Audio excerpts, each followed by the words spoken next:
এটা চেয়ারটার নাম, সিটের নাম, কিন্তু যিনি বসেন তার নাম হচ্ছে কি মা? দক্ষ রাজা। প্রজাপতি এটা চেয়ারটার নাম, সিটের নাম, যিনি বসেন তার নাম দক্ষ রাজা।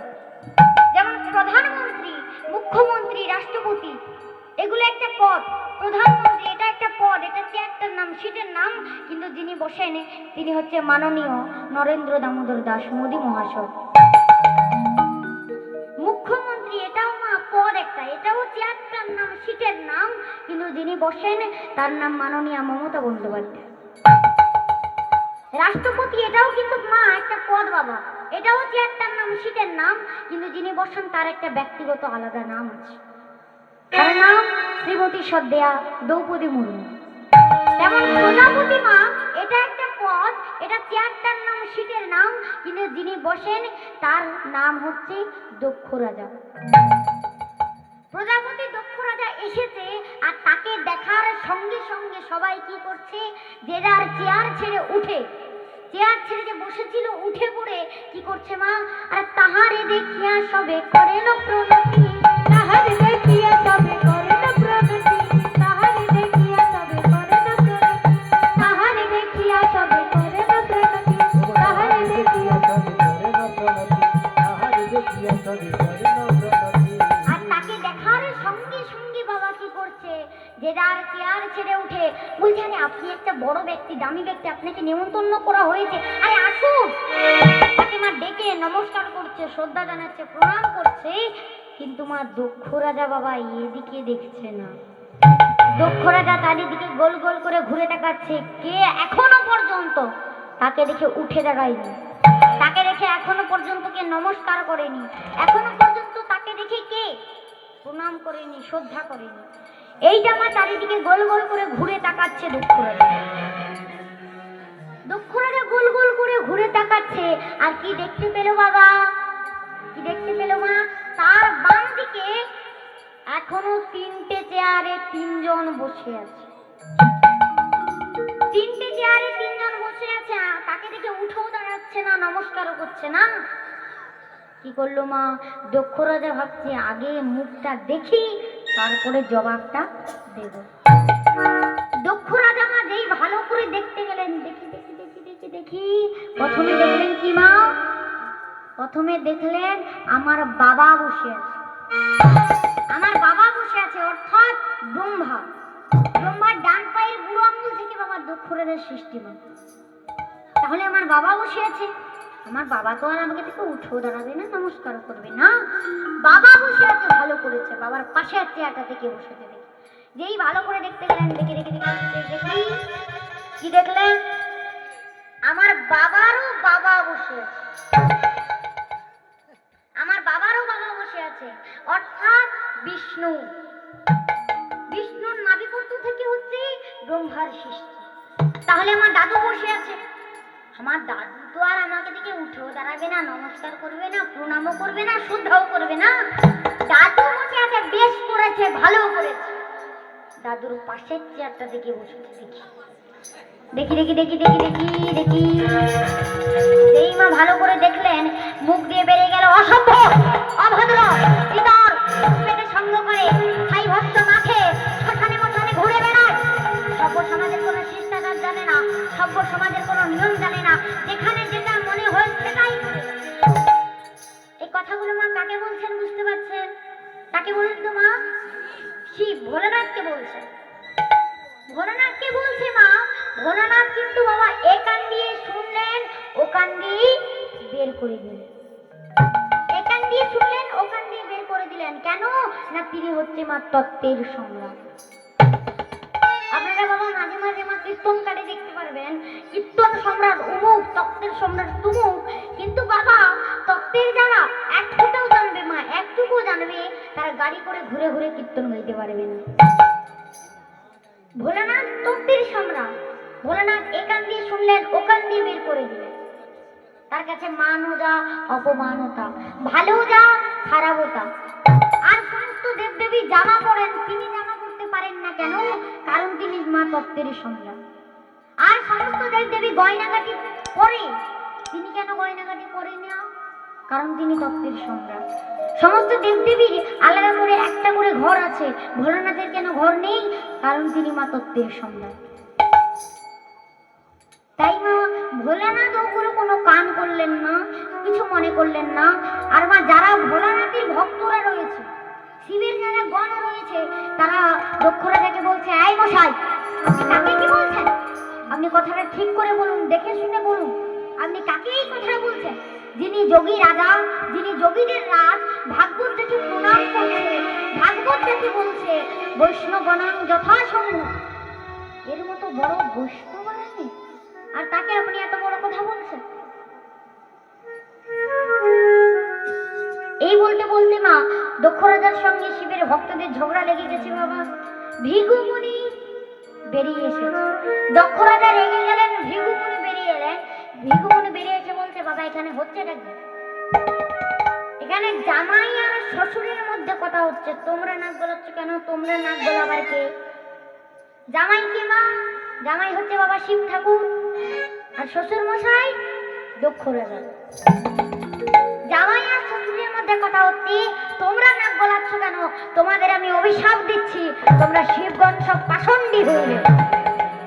আর এদিকে মা যারা শিবের ভক্ত রয়েছে তারা বলছে, আচ্ছা আচ্ছা বা হবে, মানে উল্টা চোর কোতোয়ালকে ডাকে, মানে দোষ করলেন উনি, আপনি ওনাকে না কিছু বলে, ওনাকে না অভিশাপ দিয়ে আমাদেরকে অভিশাপ দিচ্ছেন।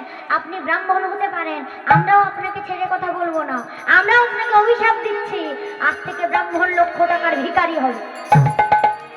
দেখুন মা কি থেকে কি হয়ে গেল।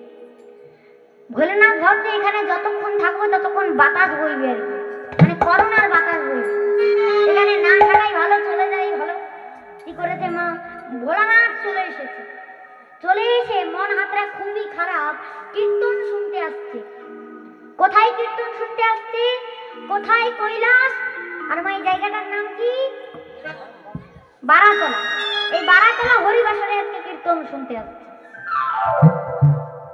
যেই মা বাড়ি থেকে একটা পা, যেই আসবে বলে পাটা একটা পা বাড়িয়েছে, অমনি মা সতী বলছে, স্বামী আমিও তোমার সঙ্গে যাব, আমিও তোমার সঙ্গে যাব, আমিও তোমার সঙ্গে যাব, আমিও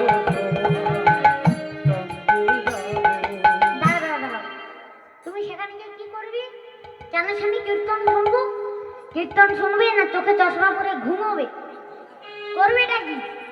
স্বামী তোমার সঙ্গে হরি ভজন করিব, আমি তোমার সঙ্গে যাব, তোমার সঙ্গে হরি ভজন করিব,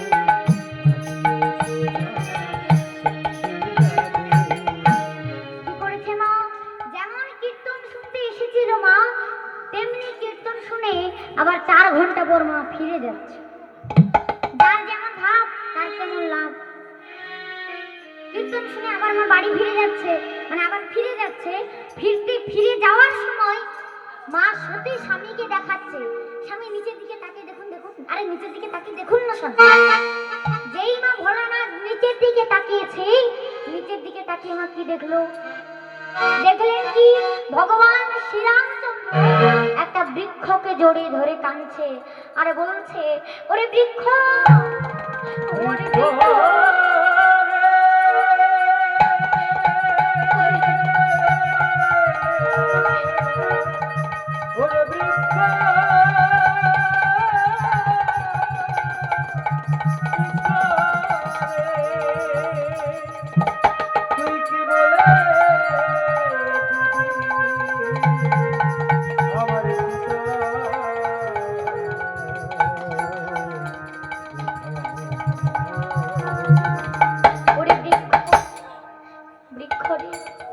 তুই তো অনেক উঁচু, তুই তো অনেক, তোর ডালপালা তো অনেক উঁচু অব্দি, তুই তো অনেক উঁচু অব্দি সবকিছু দেখতে পাস। আমি যে আমার সীতাকে খুঁজে পাচ্ছি না, একেবারে দেখে থাকলে আমায় বলে না রে, আমার সীতা কোথায়? আমি যে আমার সীতাকে খুঁজে পাচ্ছি না, একেবারের জন্য আমায় বল। একটা আমার পাখি উড়ে যাচ্ছে। শ্রীরামচন্দ্র পাখিকে বলছে, ওরে পক্ষী একটু দাঁড়া, তুই তো ওই প্রান্তর থেকে সেই প্রান্তর, দিক থেকে দিগান্তর উড়ে যেতে পারিস। তুই যদি আমাদের সীতাকে দেখে থাকিস একটু বলে না। আজ কয়দিন হয়ে গেল আমি আমাদের সীতাকে খুঁজে পাচ্ছি। রামচন্দ্র কাঁদছে, অমনি মা ভোলানাথ উপর থেকে এই অভিনয়টা দেখে তিনটে হাতের তালি দিচ্ছে। বাহ বাহ বাহ বাহ বাহ বাহ, তোমার অভিনয় কিন্তু খুব সুন্দর হচ্ছে। মা সতী বলছে, অভিনয়? সতী, এটাই তো অভিনয় গো, এটাই তো সীতার জন্য অভিনয়। স্বামী, তুমি কি বলছো? আমি কিছু বুঝতে পারছি না। আচ্ছা স্বামী, তুমি সত্যি করে বলো তো, তুমি প্রত্যেক দিন যে রাম রাম রাম রাম বলে কাঁদো, এখানে যেই রাম কাঁদছে দুজনে কি একজন? এখানে যেই রাম কাঁদছে আর আপনি যেই রাম নাম বলে কাঁদেন, দুজনে কি একজন না দুজনে আলাদা? তখন শ্রীরামচন্দ্র মা সত্যিকে ভোলানাথ বলছে, এটাই হচ্ছে ভগবান, দুজন নয়, দুজনেই এরা একজন। স্বামী, উনি যদি ভগবান হবে, উনি তো অন্তর্যামী ভগবান।